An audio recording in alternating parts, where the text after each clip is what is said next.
नमो हरिहंताणं नमो सिद्धाणं नमो आयर्याणं नमो अच्छायाणं नमो लोये सहस्राहुणम्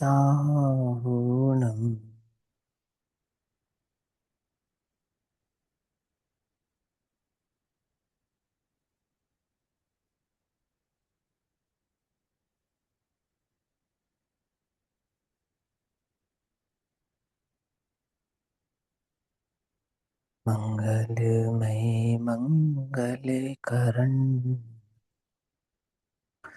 वीतराग विज्ञान नमः ताहि जाते भये अरहंतादिमहा करिमंगल करहूँ महा ग्रंथ करणी को काज जाते मिले समाज सब पावे निज पद राज। इस भव तरु का मूल एक जानहु मिथ्या भाव ताको करि निर्मूल अब करहु मोक्ष उपाय।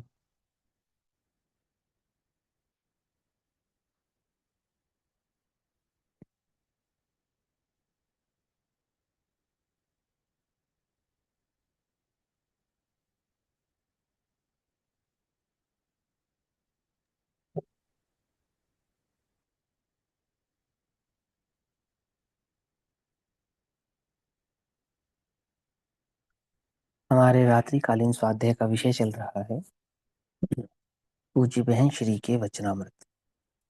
भागवत स्वरूप पूज्य बहन श्री के वचनामृतों पर पूज्य गुरुदेव श्री के जो प्रवचन हुए हैं, उन प्रवचनों के आधार से हम इन सभी वचनामृतों के भाव को समझ रहे हैं, जिसमें पूज्य गुरुदेव श्री का प्रवचन क्रमांक 16 तथा बहन श्री का वचनामृत क्रमांक 52 हम सभी यहाँ पर पढ़ रहे हैं।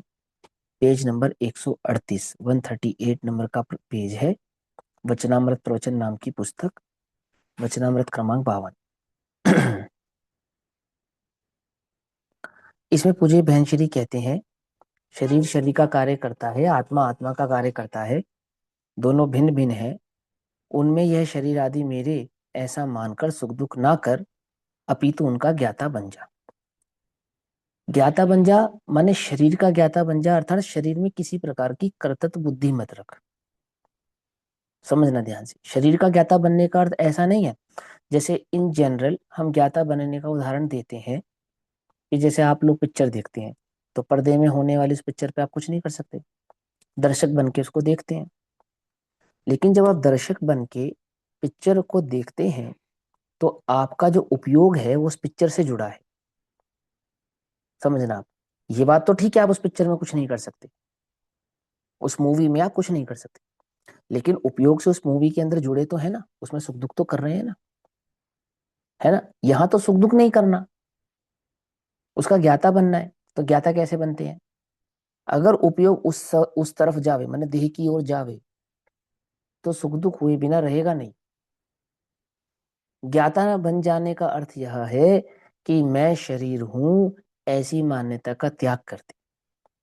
शरीर मुझसे भिन्न है, अपने उपयोग में शरीर से दृष्टि हटाकर अपने चैतन्य पे दृष्टि को ले आ। ये है ज्ञाता दृष्टा। अब ज्ञाता दृष्टा होने के कई अर्थ होते हैं। एक, सम्यक दर्शन की अपेक्षा से मैं देह का और सारे संसार का ज्ञाता दृष्टा हूँ, क्योंकि श्रद्धा की अपेक्षा से मैंने अपना अहम भाव अपने चैतन्य में धारण किया है, जगत के अन्य किसी भावों में धारण नहीं किया है। लेकिन इसी को उपयोग की दृष्टि से यदि देखा जाए तो जब तक उपयोग देह में रहेगा तो देह संबंधी सुख दुख हुए बिना रहेगा नहीं। समझ में आती है बात? नहीं समझ में आती? ज्ञाता दृष्टा भाव से दुनिया को देख रहा हूं, देखना ही क्यों है?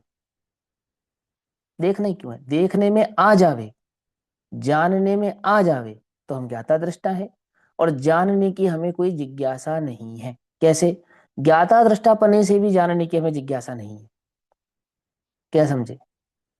पकड़ में आती बात? नहीं पकड़ में आती? इस जगत के मदारी पने का हमें दर्शक नहीं बनना है। क्या कहा है ना? दर्शक की तरह हमें जगत मदारी जैसा खेल दिखाता हो और हम दर्शक की तरह खड़ा होके ताली बजावें, ऐसा हमें नहीं करना है। ज्ञाता दृष्टा है अर्थात ऐसे हैं कि हम तो अपना कार्य कर रहे हैं, और अपने कार्य करने में कदाचित अन्य भाव जानने में आते हैं तो आ जाते हैं, परंतु जानने की ना हमें जिज्ञासा है, ना हमें जानना उस ना हम उसको जानना चाहते हैं, और ना ही उपयोग उस ओर प्रवृत्ति करता है। समझ में आई बात? नहीं समझ में? कि मैं ज्ञाता दृष्टा भाव से अपने देह को देख रहा हूँ, क्यों देखूं? मैं तो ज्ञाता भाव से अपने चैतन्य को देखूंगा ना। मैं तो ज्ञाता भाव से अपने चैतन्य का भोग करूंगा ना। समझ में आई बात? नहीं समझ में? क्या कहा? म्यूट कर दो।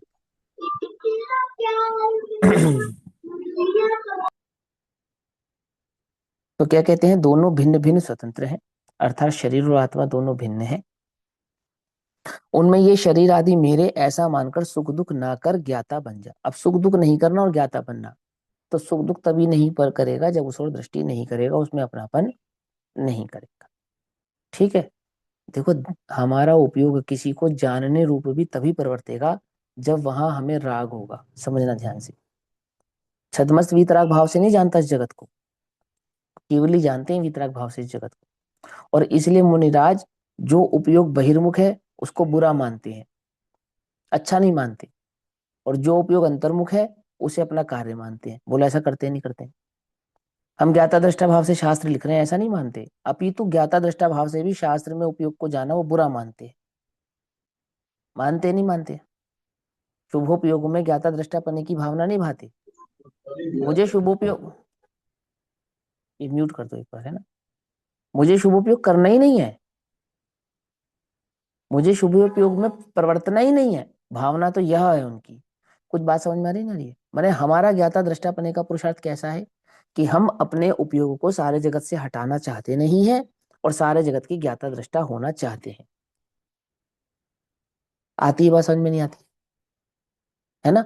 लेकिन यहाँ ज्ञाता दृष्टा होने का अर्थ क्या है? उपयोग को जगत में नहीं लगाना, उससे अपने एकत्व ममत कर्तत्व भोक्तत्व भाव की बुद्धि नहीं रखना। आई समझ में बात? नहीं समझ में? हम्म। ज्ञाता दृष्टा भाव से गुण स्थान गिरता है तो उसके ज्ञाता दृष्टा रहते हैं, ऐसा नहीं है। तो फिर कैसा है कि ज्ञाता दृष्टा रहते हैं, हम उसमें कुछ नहीं कर सकते, ये तो हम जानते हैं, परंतु वह हमें इष्ट नहीं है। हमें तो हमारा चैतन्य ही इष्ट है। अपने उपयोग को बाहर से हटाते हैं और चैतन्य में लगाते हैं। बाहर के क्या नहीं बनते? कर्ता बुद्धि तो है ही नहीं, हमें उसका ज्ञाता भी नहीं बनना। अंतर समझना, थोड़ा सा पुरुषार्थी का अंतर समझना, भावना का भाव समझना, कि पुरुषार्थी की अंतरंग में जो उग्र वेदना है, वेदना कहो उसका उग्र पुरुषार्थ है, वो कैसा है। ठीक, देखो क्या कहते हैं। शरीर शरीर का कार्य करता है और आत्मा आत्मा का, दोनों भिन्न भिन्न स्वतंत्र हैं। शरीर का परिणमन जिस काल जैसा होना हो वह उसके अपने से ही होता है, उसमें मनुष्य के हाथ की बात कहाँ है। अर्थात यदि मैं इस शरीर को स्वस्थ रखना चाहूं और ये शरीर स्वस्थ ना रहना चाहता हो तो मैं इसे स्वस्थ नहीं रख सकता। समझ में ही बात? नहीं समझ? आत्मा में भी राग और ज्ञान के परिणाम हो, वह आत्मा स्वयं करता है। अर्थात अपने अज्ञान का कर्ता आत्मा स्वयं है, अपने राग द्वेष का कर्ता आत्मा स्वयं है। जहां अपना अपना कार्य करने में दोनों पदार्थ स्वतंत्र हैं, वहां मैंने बाहर के कितने काम व्यवस्थित किए हैं, इतने किए और इतने बाकी हैं, इस बात को स्थान ही कहाँ है। अभी थोड़ी सूक्ष्म दृष्टि की बात है, उपयोग की स्थिरता की बात है ना? चैतन्य में और पर पदार्थ की स्वतंत्र बुद्धि से ये जानकर कि दोनों पदार्थ भिन्न हैं, अपने चैतन्य में अपने उपयोग को लगाने की बात है। यहाँ कहते हैं जगत के कितने काम मैंने व्यवस्थित किए हैं, मैंने ऐसा किया, मैंने ऐसा किया, मैंने ऐसा किया, मैं नहीं करता तो कौन करता, ये जो भावना है, ये सब क्या है? इन सब बातों के लिए यहाँ स्थान ही कहाँ है? भाषा अत्यंत सादी सरल और बिल्कुल सीधी है। आत्मा और शरीर दोनों स्वतंत्र वस्तुएं हैं। उसमें शरीर स्त्री पुत्र आदि मेरे, यह बात कहाँ से लाया? जहाँ शरीर ही अपना नहीं है, वहां स्त्री पुत्र मकान आदि मेरे हैं, ये बात ही कहाँ से आ गई? आत्मा है तो शरीर चलता है, मुर्दा चलता है क्या? यदि आत्मा शरीर का कार्य नहीं करता तो आत्मा के होने पर ही शरीर क्यों चलता है? आत्मा के नहीं होने पर क्यों नहीं चलता? ये प्रश्न है। तो उत्तर, अरे सुन भाई, मृत अवस्था में भी शरीर की पर्याय शरीर करता है, और जीवित अवस्था में भी शरीर की पर्याय शरीर ही करता है। और इस समय भी चलना फिरना आदि शरीर की पर्याय का कार्य शरीर करता है। हम्म। आत्मा का और उसका कोई संबंध नहीं है। निमित्त नैमित्तिक संबंध को कर्ता कर्म संबंध मानता है, उस बात को यहाँ उड़ा देते हैं। आई बस समझ में? निमित्त नैमित्तिक संबंध है, कर्ता कर्म संबंध नहीं है। और निमित्त नैमित्तिक संबंध कहने का संबंध होता है, होने का संबंध नहीं होता। वो दो योग्यता ही ऐसी हैं। पंडित टोडरमल जी ने लिखा है, वो इतना घनिष्ठ संबंध है, इतनी घनिष्ठता है कि अंतरंग में ये बात बैठती नहीं है कि दोनों भिन्न हैं। समझे? दूध और पानी की तरह मिला हुआ ये संबंध शरीर का इतना घनिष्ठ है। अभी जो प्रचलन सार जी में भी विषय चल रहा है ना, 145 46 47 नंबर की गाथा होगा, वो भी यही चल रहा है। सबसे मुश्किल है शरीर से भेद ज्ञान करना, सबसे मुश्किल। कह भले ही दे मैं देह नहीं हूं, लेकिन देह बुद्धि त्यागना इस जगत में सबसे मुश्किल है। और ये कब संभव है? जब शांति से तत्व के विचार को बैठ के विचार करे ना, समझे कि वस्तु स्वरूप पे विचार करे, चिंतन करे, मनन करे, उस चैतन्य की दृष्टि करे, तब जाके ये बात कहीं संभव होगी कि मैं शरीर नहीं हूं। संबंध इतना घनिष्ठ है कि बैठता नहीं है। क्या लिखा है यहाँ? बात को यहाँ, इस बात को यहाँ उड़ा देते हैं। शरीर आदि कहने से उसमें वाणी, मकान, कुटुंब, परिवार, यह सब आ गया। शरीर आदि कहने से क्या आ गया? शरीर आदि कहने से वाणी भी आ गई, कुटुंब मकान आदि तो सब आ ही गए। ये वाणी, वाणी, ये वाणी भी उसमें आ गई। वे जहां रहते हैं, वह धरती जिसमें रहते हैं, वह मकान, चारों ओर फैला हुआ ये फर्नीचर। परंतु भाई, जहां शरीर ही तेरा नहीं है, वहां यह सब तेरे है। ये लाया कहाँ से? ये बात कहाँ से आई? हम्म? आत्मा और शरीर आदि पर दोनों वस्तुएं भिन्न भिन्न हैं। प्रत्येक अपना कार्य करती है, देह अपना कार्य करती है और चैतन्य अपना कार्य करता है। उसमें रुपए पैसे की व्यवस्था करना, लड़के लड़कियों के विवाह करना, आदि पर के कार्य करना रहता ही कहाँ है? इस इन सब के लिए यहाँ अवकाश ही कहाँ है? इन सब बातों की तो बात ही क्या है? तेरे अनुसार नहीं होता इनका परिणाम, है ना? वे पदार्थ उस समय में अपनी अपनी पर्याय करते हैं। उसमें मैं करता हूं, यह बात होती ही कहाँ है? यह बात रहती ही कहाँ है ना? आपका भी मिसप्रिंट हो तो ठीक कर लेना। यह बात रहती ही कहाँ है? प्रभु, मार्ग अलग है, मार्ग अलग है। फिर सुनो, मार्ग अलग है। जैसा तुझे लगता है उससे कुछ अलग है, जैसा तुझे प्रतीत होता है उससे कुछ अलग है। जगत को समझ में आवे ऐसी बात नहीं है ना? लेकिन समझना चाहे तो मुश्किल नहीं है। क्या कहा? समझ में आती है बात, है ना? या कहते हैं मार्ग अलग है। जहां शरीर ही तेरा जहां शरीर ही तेरा नहीं, वहां सब तेरे हैं। ये बात लाया कहां से? वे पदार्थ उस समय में अपनी पर्याय करते हैं। उसमें मैं करता हूं, यह बात रहती ही कहाँ है? प्रभु, मार्ग अलग है। वर्तमान में तो वीतराग के मार्ग को अस्त व्यस्त कर दिया है। क्या कह रहे? पूज्य गुरुदेव श्री कह रहे हैं, अपने काल की पूज्य गुरुदेव श्री बात कर रहे हैं कि वर्तमान में तो हमारे आसपास तो हमें यही देखने को प्राप्त होता है कि जो वीतरागता का मार्ग था, उसे क्या कर दिया है? अस्त व्यस्त कर दिया है। बात जैसी थी वैसी ना रहकर बात का इधर उधर कर दिया है, उसके सिद्धांतों का अर्थ अनर्थ कर दिया है। वास्तव में तो ज्ञान और आनंद वह आत्मा का कार्य है।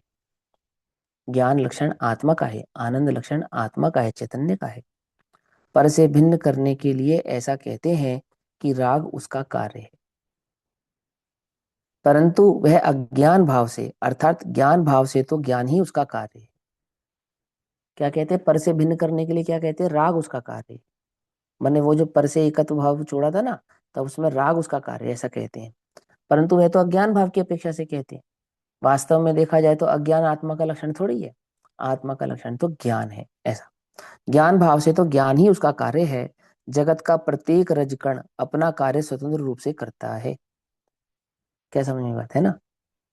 अणु अणु स्वयं में लीन है, कर्ता न धर्ता कोई है, अणु अणु स्वयं में लीन है। ये वाणी का, इस शब्द का प्रत्येक परमाणु अपनी स्वतंत्र योग्यता से परिणमित होता है। हमारे हमारे उपयोग से परिणमित नहीं होता है, हमारे कहने से हम कहते हैं और ये परिणमित होता हो, ऐसा नहीं है। ये चैतन्य शब्द का कर्ता नहीं है, ये चैतन्य तो ज्ञान मात्र का कर्ता है। समझ में आती बात? नहीं सर? ओहो, मैं उपदेश करता हूँ, मैं बात समझाता हूँ, मैं ये शब्द कहता हूँ, मैं वस्तु के स्वरूप का वर्णन करता हूँ, यह बात कहाँ से आई? कहाँ से आई? जीव तो ज्ञाता था, ज्ञाता है, ज्ञाता ही रहेगा। देखो एक बात समझो ध्यान से, बहुत ध्यान से समझना। किसी भी जीव के भीतर ये गुरुत्व का भाव आता कहाँ से है कि मैं गुरु हूं? गुरु हूं माने मैं बड़ा हूं, अथवा मैं ज्ञानी हूं। ये बात आती कहाँ से? क्या कहा? कुछ बात समझ में आई नहीं? यदि ये शब्द, ये वाणी का कुछ उदय ऐसा हो जावे, कर्म का उदय, गला रुंध जावे और एक शब्द मुख से ना निकले, तो हीन भावना अंतरंग में कितनी देर में प्रकट हो जाएगी? जिसको वाणी का जो अपने को कर्ता मानता है और वाणी के बल पे अपने को गुरुत्व मानता है, देखो मैं उपदेश करता हूं, तुम्हें सिखाता हूं, तुम्हें पढ़ाता हूं, इसलिए मैं ज्ञानी हूं, और वाणी गई तो ज्ञान, ज्ञान, कुछ बात समझ में आई? ज्ञान स्वभाव से मैं ज्ञानी हूं या क्षेपशम ज्ञान से मैं ज्ञानी हूं? और ज्ञान स्वभाव से जब देखता हूं तो सारे जगत के जीव मुझे ज्ञानी तो दिखाई देते हैं। आत्मा अगुरु लघुत्व का धनी दिखाई देता है या नहीं दिखाई देता है? बात समझो ध्यान से। मुनिराज अपने को गुरु भावना से नहीं देखते, मुनिराज तुम्हें शिष्य भावना से नहीं देखते। क्या कहा? ये जो चित्र बनाते हैं ना, चाहे हाथ उठाने वाले से आशीर्वाद देने वाले, सब मिथ्या चित्र हैं ये, मालूम? ये सब मिथ्या चित्र हैं। ऐसे ऐसे ये मुनिराज ऐसा नहीं करते। अब कैसे समझाऊं मैं तुम्हें ये बात, जो तुमने बचपन से वो सब चित्र देखे, है ना? ऐसा नहीं करते। कदाचित उपदेश करते समय देह में इस प्रकार की क्रिया हो, जैसे मैं शब्द बोल रहा हूँ, जैसे हाथ हाथ उठ गया, ये बात अन्य है। और कोई कोई सर झुकाता हो और मुनिराज ऐसे हाथ उठाते हो, ये मुनिराज का ऐसा कार्य नहीं है। ऐसा कार्य नहीं है, ऐसा हाथ हाथ कैसे उठाएंगे वे? बताओ, तुम्हें क्या लगता है? ये पता है किसका प्रतीक है? हम बड़े हैं, तुम छोटे हो। ये गृहस्थों के काम है, रागियों के काम है, बीत रागियों के काम नहीं है। आजकल तो चित्र, कुछ लोग ऐसा चित्र बनाने लगे ना, श्वेतांबर भाई ऐसी गड़बड़ कर देते हैं, अरहंत भगवान आदि के चित्र भी ऐसे बनाते हैं, समोषण में ऐसे ऐसा हाथ उठाया हुआ बना देते हैं। कितना अन्याय करते हैं, कितना अन्याय करते हैं, बहुत अन्याय करते हैं। मैं सही बता रहा हूँ, ये वीतरागता का मार्ग है। ये अपने को समझ में आना चाहिए। अपने को ये अंतर में ऐसी, इस बात की देखो, अंतर में जिससे मार्ग प्राप्त होता है, जिस निमित्त से मार्ग प्राप्त होता है, उस निमित्त का बहुमान तो हमारे चित्त में होता है। हमें पता है हमारे गुरु की वजह से हमें प्राप्त हुआ। लेकिन उपदेश करने वाले या ज्ञान देने वाले वे अपने अंदर गुरुत्व भाव की भावना रखते नहीं। उनको ना हीन भावना है ना गुरु भावना है। उन्हें कैसी है? उन्हें तो अंतर में सामान्य भावना होती। समान, सब समान है, कोई छोटा नहीं है और कोई बड़ा नहीं है। समझ में आती है बात? नहीं समझ में? क्या कहा? ऐसे राग द्वेष का परिणाम करे, हाथ उठावे या आशीर्वाद देवे, ये सब काम हम गुरु हैं ऐसा नहीं। सारा जगत वाणी का गुरु बना बैठा है, मालूम? किसका गुरु बना बैठा है? दो दो शब्द अच्छे सुंदर कहने की जिसमें कला हो, उसी को तो ये भावना है कि मैं गुरु हूँ। और किसको है बताओ? है और जगत में किसी को ऐसी भावना कि मैं गुरु हूँ? अरे कुछ समझ में आ रही है बात, नहीं समझ में आ रही है? कहाँ कहाँ से आ गई ये बात? वाणी का कर्ता बन रहा है वो। समझो ध्यान से, यहाँ तो कहते हैं अणु, अणु मात्र का। अणु कितना सूक्ष्म होता है? अणु यदि छद्मस के द्वारा जाना भी जाए तो अवधि ज्ञान से जाना जा सकता है ना? और उस अणु को जानकर भी उसमें कुछ कर नहीं सकता। क्या कहा? जहां अणु मात्र में मैं कुछ नहीं कर सकता, वहां वाणी रूपी स्कंद का कर्ता बनता हूं मैं। कुछ बात समझ में आ रही है या नहीं आ रही है? मैं वाणी का करता हूँ या मैं वाणी का ज्ञाता हूँ? अरे जैसे ये शरीर मुझसे अत्यंत भिन्न है, हे कोटि का है, ऐसे ये शब्द ये वाणी भी हे कोटि के हैं। इनसे इनमें मेरी प्रभुता नहीं है, इनमें मेरी विभुता नहीं है। नहीं है। समझो, चार अक्षर लिख देवे तो सारे जगत को दिखाता फिरता है, मैंने लिखा मैंने लिखा मैंने लिखा मैंने लिखा मैंने लिखा। मालूम? कुछ बात समझ में नहीं आ रही है क्या कह रहा हूँ? बहुत मुश्किल है, बहुत मुश्किल। देह से भेद विज्ञान करना बहुत मुश्किल है। समझो, समझो, विचारक बनो, विचारक। वस्तु स्वरूप के विचारक बनो, तत्व के विचारक बनो। और विचार से स्वतंत्रता भाषित होनी चाहिए। क्यों? आत्मा तो निर्विकल्प स्वसंवेदन भाव का नाम है। कुछ बात समझ में आ रही है नहीं आ रही है? क्या कह रहे हैं? कुछ ऐसा तो नहीं तुम्हारे सर के ऊपर से बात जा रही हो है? हालांकि ऐसा नहीं कि मैं तुम्हें समझाने का कर्ता बन रहा हूँ, लेकिन ये जो राग है ना, खोटी खोटी जाति का है। इसकी जाति ऐसी खोटी है, ऐसा परिणाम आता है कि भैया सीखो समझो, अपना कल्याण करो, है ना? मैं कछ कहूँ कहीं मुनि यथा, मुनियों ने जैसा कहा है वैसा मैं कहता हूँ। ऐसा कहने वाले दौलत राम जी वाणी के कर्ता नहीं बनते। मैंने कहा है, मैंने लिखा है, मैं कहता हूँ, ऐसी भावना ज्ञानियों को होती नहीं है। होती नहीं है ना? आचार्य अमरचंद्र देव, आचार्य कुंद कुंद देव से कुछ सीखो। क्या सीखो? आपको पता है, जब हम खोज करते हैं ना इतिहास में, तो आचार्य कुंद कुंद देव के लिए या आचार्य अमरचंद्र देव के विषय में बहुत अधिक जानकारी मिलती नहीं है। क्यों नहीं मिलती? क्योंकि अपने बारे में कुछ कहा ही नहीं। क्या समझे? कुछ बात समझ में नहीं।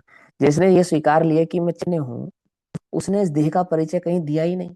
यदा कदा थोड़ा बहुत शिलालेखों के माध्यम से इधर उधर लिखा गया हो कहीं, वहां से जो प्राप्त हो गया सो हो गया। समझे? आचार्य कुंद कुंद देव ने स्वयं अपना परिचय कराया हो या आचार्य अमृतचंद्र देव ने स्वयं अपना परिचय कराया हो, कोई विशेष परिचय कराया हो, ऐसा कोई विशेष परिचय प्राप्त होता नहीं। आई समझ में? ये नहीं समझ में आई? और ये उनकी बात नहीं है, ये सभी ज्ञानियों का ऐसी ही दशा है। उनका कोई विशेष परिचय प्राप्त होता नहीं है। कहाँ से आए थे, कहाँ जन्मे थे, क्या था क्या नहीं, कोई विशेष बैकग्राउंड नहीं। क्या उपलब्धियां थी, विशेष उपलब्धियां क्या थी, ऐसा कुछ नहीं।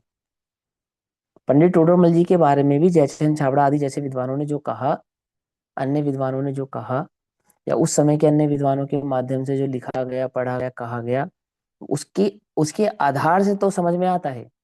अथवा उस राजा के द्वारा जिसने उनको दंड दिया था, उस राजा के हुक्मनामे में जो उनका परिचय आता है, उससे तो समझ में आता है। बाकी पंडित टोडरमल जी के आधार से उनकी कोई जीवनी हमें प्राप्त होती हो, या उन्होंने अपना कोई विशेष परिचय कराया हो, ऐसा जानने में आता नहीं। कुछ बात समझ में ही नहीं? क्या कहा? क्या कहना चाहता हूँ? बात समझ में आ रही है? मैंने वो देह के परिचय को अपना परिचय मानते ही नहीं है, वाणी के परिचय को अपना परिचय मानते ही नहीं है। यदि इस जगत में मेरा कोई परिचय है तो क्या है? ज्ञान। कौन सा ज्ञान? मेरा ज्ञान। किसका परिचय करता है? मेरा परिचय करता है, मुझे मेरा परिचय कराता है। यहाँ कहते हैं प्रभु मार्ग अलग है, वर्तमान में तो वीतरागता के मार्ग को अस्त व्यस्त कर दिया है। वास्तव में तो ज्ञान और आनंद का आत्मा कार्य है। ज्ञान और आनंद वह आत्मा का कार्य है। यदि तुम अपने को आत्मा मानते हो तो अपना कार्य क्या मानो, वो चैतन्य, और चैतन्य की स्थिरता सो आनंद निकषाय परिणाम, वो मेरा कार्य है, और कुछ मेरा कार्य नहीं है। पर से भिन्न करने के लिए ऐसा कहते हैं कि राग उसका कार्य है, परंतु वह अज्ञान भाव से।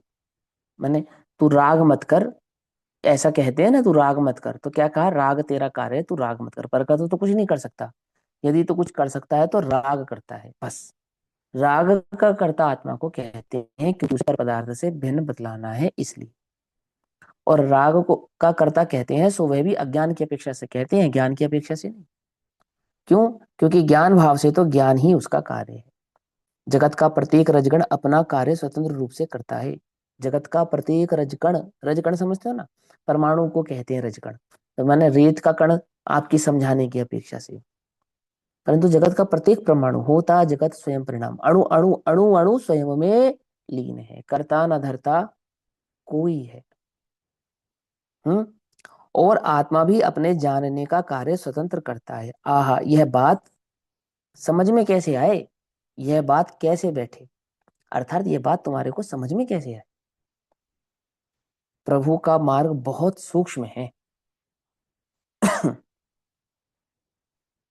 परंतु उसके फल भी बड़े आनंद और शांति है ना। प्रभु का मार्ग जो सूक्ष्म मार्ग है, उस सूक्ष्म मार्ग का फल कैसा है, बड़े आनंद और शांति है ना। आत्मा को जिसने ध्येय बनाया, अर्थात जिसका लक्ष्य निज चैतन्य भगवान आत्मा है, और पर पदार्थ उसके अपने अपने कार्य करता है। पकड़ में ही बात, नहीं पकड़ में?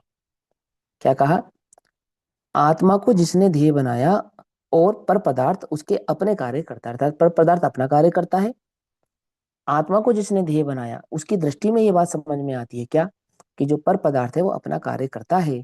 इस प्रकार पर में से दृष्टि हटा ली, मेरा उसमें अधिकार नहीं है, और मेरे ज्ञान आनंद आनंद आदि कार्यों में उसका अधिकार नहीं है, ऐसी प्रतीति हुई, वहां अंतरंग में अनंत शांति का अनुभव होता है। देखो सुनो ध्यान से, अंतरंग में अनंत शांति का अनुभव होता है। बहुत ध्यान से समझना है ना, मैं आपको अपने लाइफ के एक्सपीरियंस से ये बात बतला रहा हूँ। अम, जगत में आत्मा के संबंध में मालूम आपको क्या मान्यता चलती है? ये जितने ध्यानी लोग हैं ना, ध्यान ध्यान कराते हैं, जो बड़े बड़े सेंटरों में ध्यान कराया जाता है, तो यहाँ आत्म अनुभूति को एनलाइटमेंट कहते हैं। ठीक। अब मैं एनलाइटमेंट का एक किस्सा आपको बतलाता हूँ। जे कृष्ण मूर्ति का नाम आपने सुना होगा, वर्ल्ड के दी बेस्ट टीचर हैं। जे कृष्ण मूर्ति को कौन नहीं जानता है ना। तो जे कृष्ण मूर्ति आत्म अनुभवी थे ऐसा माना जाता है। ठीक। लोक में ऐसा माना जाता है कि वे आत्म अनुभवी थे। कैसे आत्म अनुभवी, एनलाइटमेंट, जिसको हम आत्म अनुभव यहाँ कह रहे हैं ना जैन दर्शन में, ऐसा आत्म अनुभव। और वो जय कृष्ण मूर्ति को जो आत्म अनुभवी थे, उनको एक बीमारी थी कि सर में उनके दर्द होता था। ठीक। कितना दर्द होता था, इतना भयंकर सर दर्द होता था उनको कि वो चीखने चिल्लाने लगते थे। ठीक। तो ओशो, जो उस समय के ग्रेट टीचर माने जाते थे, श्री कृष्ण मूर्ति के बाद इस जगत में टीचिंग के नाम पर के लिए जो गुरु था, जो विश्व गुरु माना जाता था, वो ओशो थे। और जय कृष्ण मूर्ति से भी बड़े टीचर ओशो माने जाते थे। तो ओशो अगर किसी को ये कहते कि ये एनलाइटेड है, तो क्योंकि सबसे ज्यादा फॉलोवर ओशो के थे, पॉप से भी ज्यादा फॉलोवर ओशो के थे उस समय में, जिस समय ओशो थे, तो सब स्वीकार कर लेते, मतलब आधी दुनिया स्वीकार कर ले कि अगर ओशो किसी पे स्टैंप लगा दे कि एनलाइटेड है, तो मान लेते थे ये एनलाइटेड है। सुनो ध्यान से। हाँ, ये गूगल गूगल की खर्च सर्च बाद में करना, पहले सुनो इधर ध्यान से, है ना। जो मैं बतला रहा हूँ बिल्कुल तथ्यात्मक बात बता रहा हूँ, ऐसे ऐसी हवा में कोई बात नहीं बताता मैं, सुनो ध्यान से। तो ओशो से पूछा कि जी कृष्ण मूर्ति के सर में दर्द क्यों होता है, एनलाइटेड पर्सनों को इस प्रकार के रोग क्यों होते हैं। तो उसने कहा कि देखो भाई, ये जो एनलाइटेड हुआ है ना, उन्हें जिसको आत्म अनुभव हुआ है, ये आत्म अनुभव उसको ट्रिक से कराया गया है, ट्रिक से, कई प्रकार की ट्रिक्स का इस्तेमाल करके कराया गया है। और चूंकि वो ट्रिक के कारण उसको आत्म अनुभव हुआ है, इसलिए उसका शरीर उस आत्म अनुभूति को झेल नहीं पाता। और शरीर आत्मानुभूति को नहीं झेल पाता, इसके कारण उसके सिर में दर्द होता है। समझना ध्यान से। और सारे विश्व ने इस बात को माना, ना कि माना, इस प्रकार की धारणा इस जगत में है कि मुझे जो आत्मानुभव होगा उस आत्मानुभूति का कनेक्शन कहीं ना कहीं मेरे देह से रहेगा। समझना ध्यान से। अब ये जो सम्यक सिद्धांत समझा जाता है या सम्यक मार्ग की जो बात कही जाती है वो इसके लिए समझाई जाती है कि सुनो भाई, जगत में लुटेरे घने हैं, ना तो वे आत्मा को जानते हैं, ना वे आत्मानुभूति को जानते हैं, ना आत्मानुभूति के स्वरूप को जानते हैं। कितना आसान है इस जगत को ठगना, कितना आसान है। इतना सरल है कि तुम मान नहीं सकते कि जगत ठगाया जा सकता है। क्या कहा? इतना सरल है, कोई मदारी ठग लेता जगत को, तो जगत को ठगने में क्या है? जगत को मीठी मीठी बातें, सुहावनी बातें करके ठगा जा सकता है। जगत की आंखों में धूल झोंकना कितना आसान है। अज्ञानी अज्ञानियों की बातों में आकर इस प्रकार के भाव को मान लेते हैं, है ना। और हवा कुछ ऐसी ही चलती है। बहुत ध्यान से समझो, देह भिन्न है, आत्मा भिन्न है। ज्ञान आत्मा का लक्षण है, देह का लक्षण नहीं है। शरीर से भिन्न निज चैतन्य ज्ञान भगवान आत्मा का अनुभव होता है, वो अनुभव आनंदमय होता है। तन का उससे कोई एक नहीं है। शरीर में जो रोग होते हैं वो शरीर के अपने आधार से होते हैं, अपनी स्वतंत्रता से होते हैं, अपनी योग्यता से होते हैं।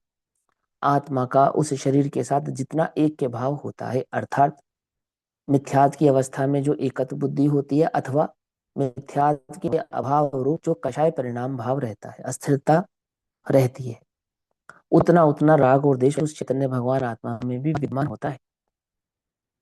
लेकिन मैं देह से भिन्न हूं, यह बात उसके चित्त में भली प्रकार से स्थापित होती है। और आत्मा के सुख दुख का कारण देह नहीं होती, और देह में जो रोग आदि होते हैं उसका कारण कोई आत्मा का अनुभव नहीं होता। आत्मा का उसमें कोई कर्तृत्व नहीं होता, आत्मा का उससे कोई लेना देना नहीं। आ रही बात समझ में? नहीं आ रही? जो भी शरीर में रोग है, जिस भी प्रकार का रोग है, वो जो निमित्त नैमित्तिक कारणों की अपेक्षा से जिस भी प्रकार के कर्म का आश्रव इस जीव ने पूर्व भवों में किया था, अपने समय की योग्यता को पाकर आदि आदि प्रकार से उस जीवों को आदि आदि प्रकार के रोग होते हैं। श्रीपाल कोटि को कोढ़ हो गया, 700 वर्ष तक वादिराज मुनिराज रोगी रहे, अथवा किसी को भस्म व्याधि रोग हो गया, अथवा किसी पे देवकृत उपसर्ग हो गया, किसी पे मनुष्यकृत उपसर्ग हो गया। कोई मुनिराज सम्यक दर्शन प्राप्त करने के बाद भी विक्षिप्त हो जाते हैं, मालूम? विक्षिप्त हो जाते हैं। विक्षिप्त हो जाते हैं अर्थात वात पित्त कफ बिगड़ जाते हैं, और मानसिक प्रकार के रोग, कई प्रकार के मानसिक रोग हो जाते हैं। देवकृत उपकृत उपसर्ग हो जाते हैं, व्यंतरकृत उपसर्ग हो जाते हैं, शरीरकृत उपसर्ग हो जाते हैं, प्रकृति के उपसर्ग हो जाते हैं। कितने मुनिराज, आत्मध्यानी मुनिराज बाढ़ आदि में बह जाते हैं। कितने मुनिराज जंगल की आग में जल जाते हैं, मालूम? कितने ही मुनिराज डेंगू मलेरिया आदि के भी शिकार हो जाते हैं। उस जमाने में जो भी वो बीमारियां रहती रहेंगी। कुछ बात पकड़ में आती नहीं आती है? सुनो ध्यान से। भद्रबाहु स्वामी आत्मज्ञानी, है ना, आत्मज्ञानी भद्रबाहु स्वामी। तो निमित्त ज्ञान से जब यह ज्ञात हुआ कि यहाँ दुर्भिक्ष फैलेगा, तो वे आत्मज्ञानी मुनिराज उस एरिया को, उस जगह को छोड़कर जाने लगे। अरे तुम तो आत्मज्ञानी हो ना, जगह छोड़ने की क्या जरूरत है? उदय बदलने से निमित्त बदलने से उदय थोड़ी बदल जाएगा, संयोग बदलने से उदय थोड़ी बदल जाएगा। संयोगिक बुद्धि के कारण जा रहे थे ना छोड़ के, है ना? बोलो। भद्रबाहु मुनिराज की संयोगी बुद्धि थी, तभी तो जा रहे थे उस एरिया को छोड़कर। पर क्यों जा रहे थे?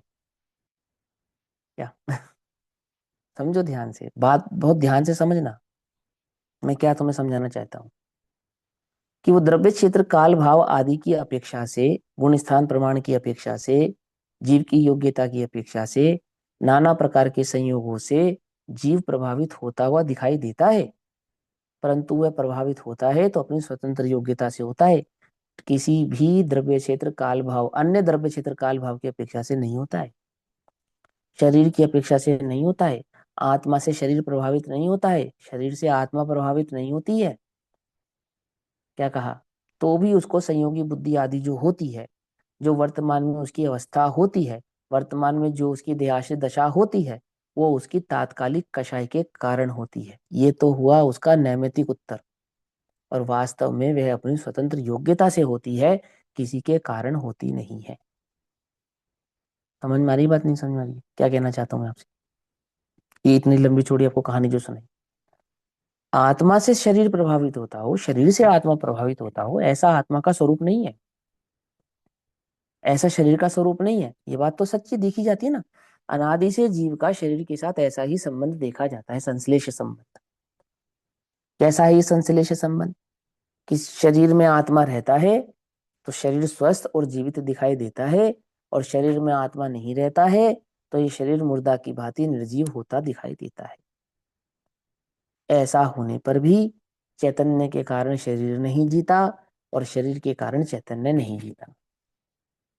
शरीर के 10 प्राणों को आत्मा का प्राण कहा जाता है। आत्मा के चैतन्य का आरोप शरीर पे आता है, परंतु शरीर चैतन्य के साथ संयुक्त होता हुआ भी शरीर अर्थात पुद्गल अर्थात मुर्दा ही है, और चैतन्य अर्थात चैतन्य ही है। कुछ बात समझ में आती है? जिनेन्द्र का मार्ग कुछ सूक्ष्म है। क्या कहा पूज्य गुरुदेव श्री ने? वीतरागता का मार्ग कुछ सूक्ष्म है। इस सूक्ष्म मार्ग को उपयोग की स्थिरता पूर्वक समझा जाता है।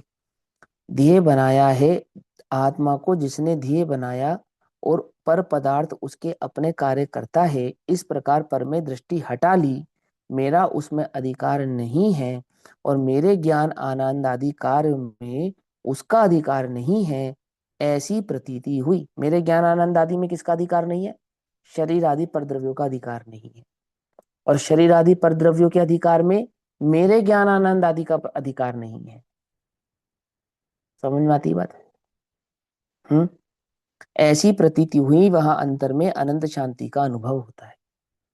ऐसी प्रतीति हो तो अंदर में क्या होता है? अनंत शांति का अनुभव होता है। वर्तमान में बहुत से ऐसे विद्वान हैं जो जैन दर्शन पढ़ने के बाद ओशो आदि के दर्शनों को पढ़ के उससे प्रभावित हो जाते हैं, या अन्य दर्शनों को पढ़ के प्रभावित हो जाते हैं। वस्तु स्वरूप की बारीक दृष्टि को समझ नहीं पाते, है ना, उसकी बारीकी को नहीं समझ पाते, उसकी बारीकी का भेद ज्ञान नहीं कर पाते। पकड़ में आती बात, नहीं पकड़ में आती? ये स्वतंत्रता, वस्तु स्वरूप की स्वतंत्रता नहीं समझी जिसने, उसने जैन दर्शन समझा नहीं, 3 काल में नहीं समझा। जैन समझ नहीं सकता। जैन दर्शन का प्राण है क्या? वस्तु स्वरूप की स्वतंत्रता का ज्ञान ही जैन दर्शन का वास्तविक प्राण है। ऐसा आगे क्या कहते हैं? ये शरीर आदि मेरे हैं ऐसा मानकर सुख दुख ना कर, है ना, सुख दुख ना कर। आत्मा और शरीर दोनों अपने अपने कार्य करते हैं। आत्मा शरीर स्त्री पुत्र आदि का लक्ष्य करके राग द्वेष एवं मिथ्या भाव करता है।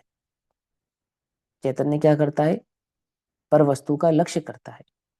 पर वस्तु का लक्ष्य कैसे करता है? कि उसमें एकत्व बुद्धि धारण करता है। उस एकत्व ममत बुद्धि धारण करने पर क्या होता है? कि मिथ्याद और राग द्वेष आदि कषाय उस जीव को होती हैं, परंतु उससे वह शरीर आदि पर का कार्य करता है, ऐसा कहाँ है? यदि वो राग करता भी है, द्वेष करता भी है, मिथ्यात्व करता भी है, तो उससे वो शरीर का कर्ता हो जाता होगा? ऐसा नहीं है। उससे वो पर पदार्थ का कर्ता हो जाता होगा? ऐसा नहीं है। यह शरीर आदि मेरे ऐसा मानकर कल्पना करता है। कल्पना का करता है, बस कल्पना का करता है, अर्थात वही मिथ्यात्व राग द्वेष का करता है, अज्ञान का करता है। कि यह ठीक है, मैं सुखी हूं, और शरीर में रोग हो, स्त्री पुत्र परिवार में किसी को असाध्य रोग आ जाए, मरने की तैयारी हो, तो यह बुरा है, दुख है, ऐसा यह मानता है।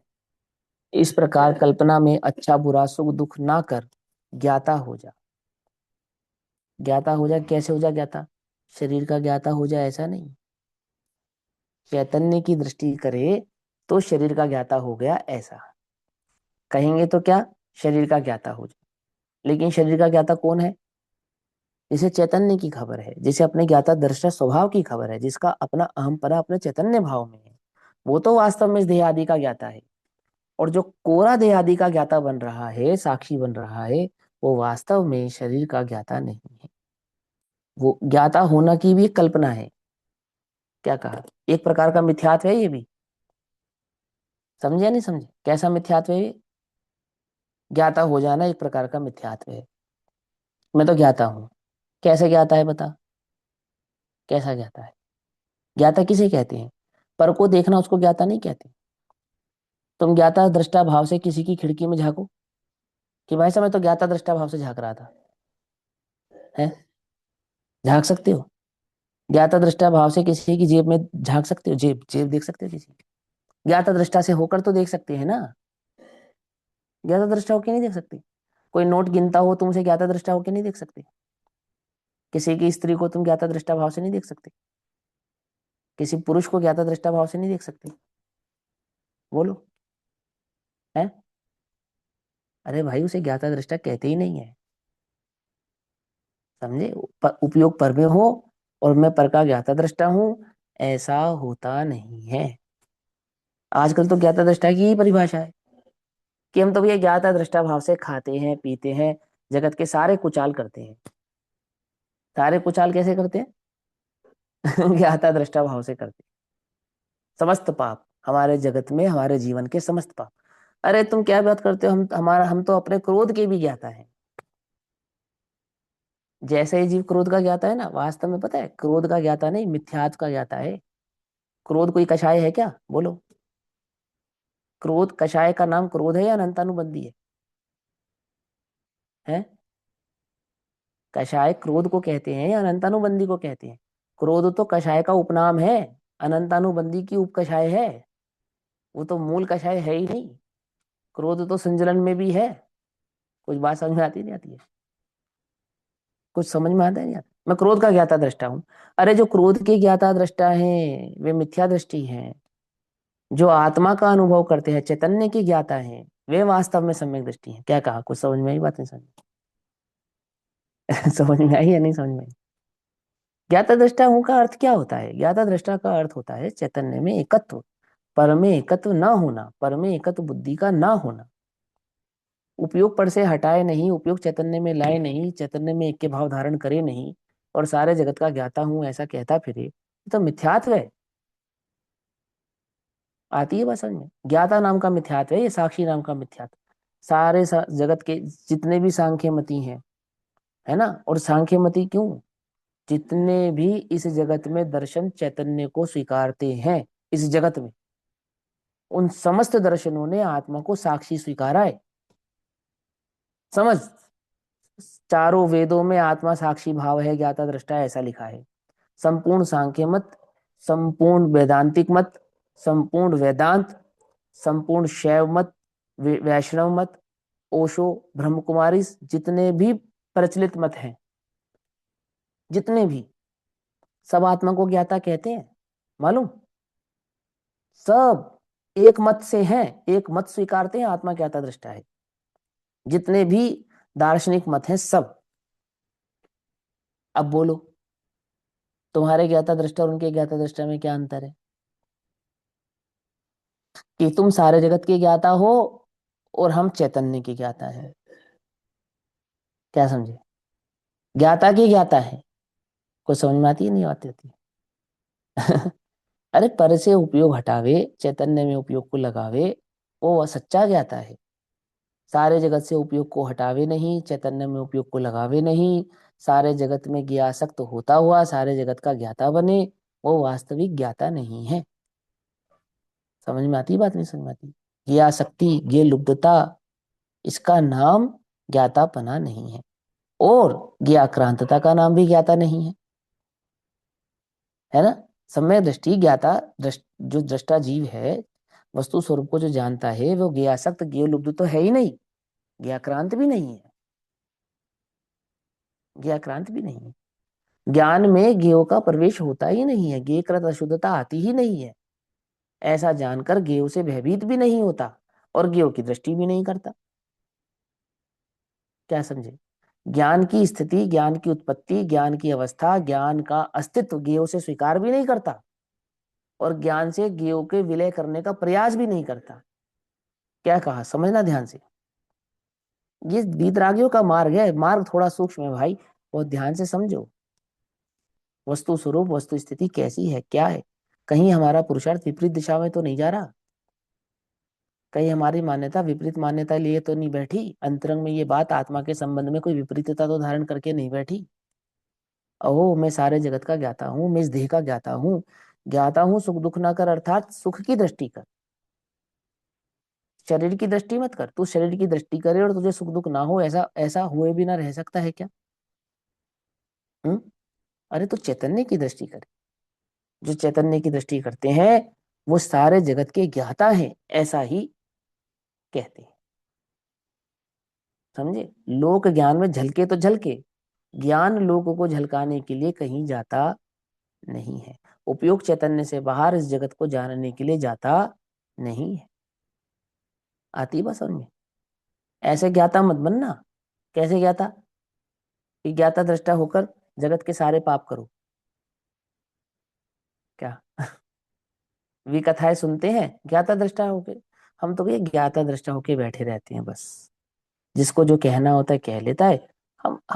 हम तो ज्ञाता दृष्टा रहते हैं बस। और रस है पूरा जानने में, रस पूरा है जानने में, लेकिन उस रस का नाम क्या है? ज्ञाता दृष्टा। हम तो ज्ञाता दृष्टा भाव से पूछ लेते हैं कि घर में क्या बना, और ज्ञाता दृष्टा भाव से खा भी लेते हैं, और ज्ञाता दृष्टा भाव से बता भी देते हैं कि ये नहीं, ये बना लेना। क्या है उसमें? कोई बुराई थोड़ी है, कि कोई बुराई नहीं, सही बात है। क्यों भैया? ज्ञानी नहीं बता सकता? ज्ञानी नहीं बताता? ज्ञानी भी तो कहता है ना, रसगुल्ला अच्छा लगने पर दो रसगुल्ले लेकर आना है। ये दो रसगुल्ले की इच्छा ज्ञानी रखे तो चारित्र मोहिनी है। और दो रसगुल्ले की इच्छा अज्ञानी रखे तो दर्शन मोहिनी है। इतना बड़ा अंतर है। क्या कह रहे हो भैया? कि हाँ, बहुत बड़ा अंतर है मेरे भाई, तुझे अभी समझ में नहीं है ज्ञाता दृष्टापन का अर्थ क्या होता है। किसे कहते हैं ज्ञाता की भावना, किसे कहते हैं आत्मा की भावना, क्या है आत्मार्थी का लक्षण, क्या है आत्मार्थी का उद्देश्य? आती वह समझ में? यहाँ कहते हैं इस प्रकार कल्पना में अच्छा बुरा सुख दुख ना कर, ज्ञाता हो जा। सामने गे है इसलिए ज्ञान जानता है, ऐसा भी नहीं है। समझ में? बात नहीं समझ? ज्ञो से ज्ञान नहीं है। गे है इसलिए ज्ञान जानता है, कि ऐसा नहीं है। सातवां द्रव्य नहीं है, लेकिन सातवां द्रव्य नहीं है, ऐसे नहीं है का ज्ञान है या नहीं है? बोलो। ज्ञान ये जानता है ना कि सातवां द्रव्य नहीं है, तो नहीं है का ज्ञान है ना। तो ज्ञान है और द्रव्य नहीं है। ऐसे एक एक करके द्रव्य घटाते चले जाओ, द्रव्य नहीं रहेगा तो ज्ञान रहेगा या नहीं रहेगा? अगर नहीं है को कौन जानता है कि नहीं है? बोलो। नहीं है को जानने वाला भी तो ज्ञान है ना। इससे क्या सिद्ध होता है? कि ज्ञेय से ज्ञान नहीं होता है। ज्ञेय नहीं होते हैं तो भी ज्ञान होता है, क्योंकि वो ज्ञान ही की ही सामर्थ्य है जो ये बात जानता है कि जगत में कौन सा ज्ञेय ज्ञेय है और कौन सा ज्ञेय नहीं है। ये है इसका अर्थ। कुछ समझ में आई बात? नहीं, ज्ञान की सत्ता ज्ञेयों से नहीं है, लेकिन ज्ञान ज्ञेयों को नहीं जानता, इसका अर्थ ये भी नहीं है। हाँ, ज्ञेयों से ज्ञान नहीं है। कुछ अंतर समझ में आ रहा है नहीं आ रहा है? माने इस जगत में कोई मान लो पेंसिल नहीं होती, और ज्ञान ये जानता है कि पेंसिल नहीं है, माने अमुक द्रव्य नहीं है, ऐसा जानता है। जैसे हम कहते हैं ना, जगत में 6 द्रव्य हैं, और हम आपसे पूछे क्यों ये सातवां द्रव्य नहीं है, तो आप क्या बोलोगे? नहीं है। तो आपको कैसे पता नहीं है? क्योंकि ज्ञान अस्थि को तो जानता ही है, नास्ति को भी जानता है। तो नास्ति यानी नहीं है, परंतु है क्या? ज्ञान है। ऐसे 6 की जगह 5 द्रव्य होते तो ज्ञान होता या नहीं होता? होता। 4 होते तो होता नहीं होता? होता। 2 होते तो होता या नहीं होता? क्यों होता? और एक भी द्रव्य ना होता, मात्र ज्ञान होता, तो ज्ञान होता या नहीं होता? होता। गेहूं से ज्ञान नहीं होता है पर ज्ञान होता है। ज्ञान की सत्ता ज्ञान से है, गेहूं से नहीं है। बस सिंपल सी बात। कुछ बात समझ में आती नहीं आती? क्या कहना चाहते हैं? है ना? गेहूं से ज्ञान नहीं है का अर्थ समझो, अर्थात ज्ञान की सत्ता गेहूं से नहीं है। ठीक, आगे क्या कहते हैं? ऐसा भी नहीं है ज्ञान है गे है इसलिए ज्ञान जानता है। ये नहीं होते ज्ञान तो तब भी जानता, क्योंकि जानने की सत्ता ज्ञान से है, ना कि गेहूं से है। गे है तो ज्ञान उनको जान लेता है। और क्यों जान लेता है? क्योंकि उनमें प्रमेत्व गुण है ना, जानने में आने की शक्ति है, तो ज्ञान जान लेता है। क्या पता सातवें नाम का द्रव्य और उसमें प्रमेत्व ना हो, इसलिए ज्ञान ना जानता हो? क्या? कि ऐसा नहीं है। आई बात समझ में? कुछ बात समझ में आई या नहीं? अरे ज्ञान की सत्ता ज्ञान से है, स्वतंत्र है, ज्ञेयों से नहीं। ऐसा ज्ञेय का कार्य ज्ञेय में और ज्ञान का कार्य ज्ञान में होता है। ऐसी बात है। ज्ञान ज्ञेयों को जानता है, पर ज्ञान की सत्ता ज्ञेयों से नहीं है। ज्ञेय ज्ञान के जानने में आते हैं, परंतु ज्ञेय की सत्ता ज्ञान से नहीं। दोनों जड़ चेतन की परिणति प्रभु सब अपने अपने में होती है। और ये अपने अपने में होती है, ये जानने वाला कौन है? ये जानने वाला ज्ञान है। वो ज्ञान किसका लक्षण है? वो ज्ञान मेरा लक्षण है। मैं कौन हूं? ओहो, मैं चैतन्य हूँ।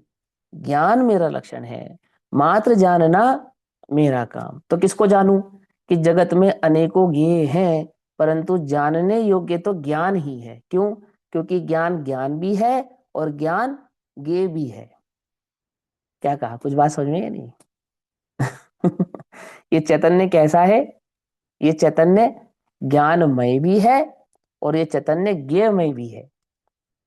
तो कितने ज्ञेय है जगत में जानने योग्य? कि जो जानने में आए वो सब ज्ञेय है, परंतु जो चैतन्य जानने में आता है, ओहो, अन्य किसी और द्रव्य को जानने का विमोह मेरा छूट जाता है। समझ में आई बात? नहीं समझ में? क्या कहा? पवन के समक्ष कितनी सारी कन्याओं के चित्र रखे, है ना? और जब उसकी दृष्टि अंजना पे गई तो अन्य सभी से दृष्टि छूट गई। सीता के स्वयंवर का प्रसंग आता है। सीता झरोके से खड़ी होकर वो अपने स्वयंवर में आए सभी राजकुमारों को देख रही होती। रावण भी होता है, और भी होते हैं, बहुत अच्छे अच्छे योद्धा, शक्तिशाली, सुंदर, पराक्रमी, है ना? बहुत होते हैं। रावण ज्यादा सुंदर है राम के समक्ष, मालूम? और राम से, रावण और राम से भी ज्यादा सुंदर मालूम कौन है? लक्ष्मण। लक्ष्मण अति सुंदर है, प्रति नारायण है ना वो, है ना? बहुत सुंदर है। हनुमान कामदेव है। क्या कहा? कुछ बात समझ में नहीं? कामदेव माने, माने उस समय का सबसे सुंदर पुरुष वो हनुमान है। ऐसे तुम ये सोचो राम बहुत सुंदर थे, ऐसा कुछ नहीं है। लेकिन सीता की दृष्टि जब राम पर टिकी तो बस बाकी जितने थे उसको सब दिखाई देने बंद हो गए। आई बस सुनने। ऐसे ही जगत में ज्ञान ज्ञेय का निर्णय करने पर जब ज्ञेय भाव से मैंने इस ज्ञान स्वभाव को जाना। क्या जाना? ज्ञेय अनंत ज्ञेय है ना, उसमें ज्ञान भी एक ज्ञेय है, माने मेरा चैतन्य भी एक ज्ञेय है।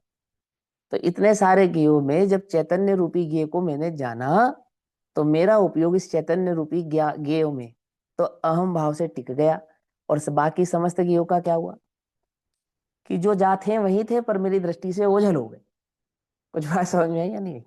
है। अब मुझे जगत में चैतन्य के सिवा कोई और दिखाई देता नहीं है। कुछ ऐसी दशा है ज्ञानी की। समझ में आती है बात? नहीं समझ में आती है? ज्ञान ज्ञान के सिवा और किसी को जानता नहीं, जानने की इच्छा करता नहीं, जानना अपना सौभाग्य मानता नहीं है। क्या कहा? जानने में आ भले जाए, परंतु जानने को उत्सुक होता नहीं है। समझे? राम के गले में माला तो बाद में डली, चुनाव तो पहले ही हो गया था। क्या? अब वो तो सभी राजाओं के आगे से एक चक्कर तो लगाना ही पड़ेगा ना। क्या समझे? वो तो स्वयंवर का एक नियम है। क्या?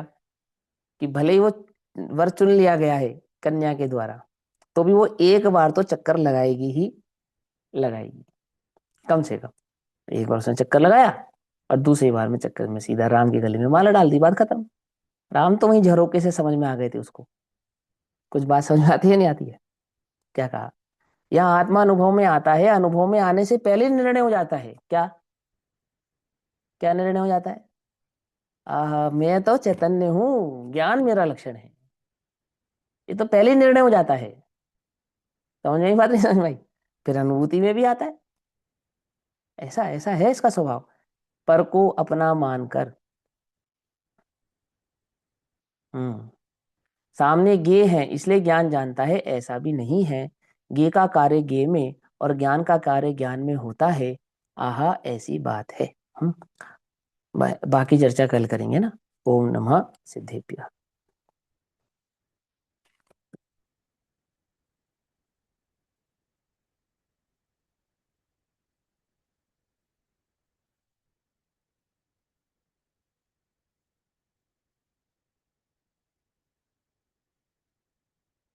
निज निधि निज में बताए, यह अनंत उपकार है, उसी के लिए जिन वाणी माँ को वंदना शत बार। नमो हरिहंता, नमो सिद्धा, नमो विष्णु, नमो हरि, नमो नमो हरिहंता, नमो।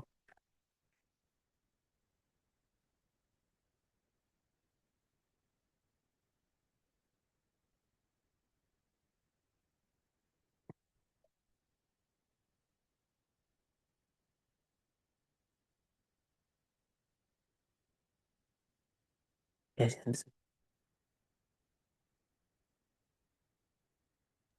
जय जय जिनेन्द्र सभी को। जय जिनेन्द्र सभी को। जय जिनेन्द्र।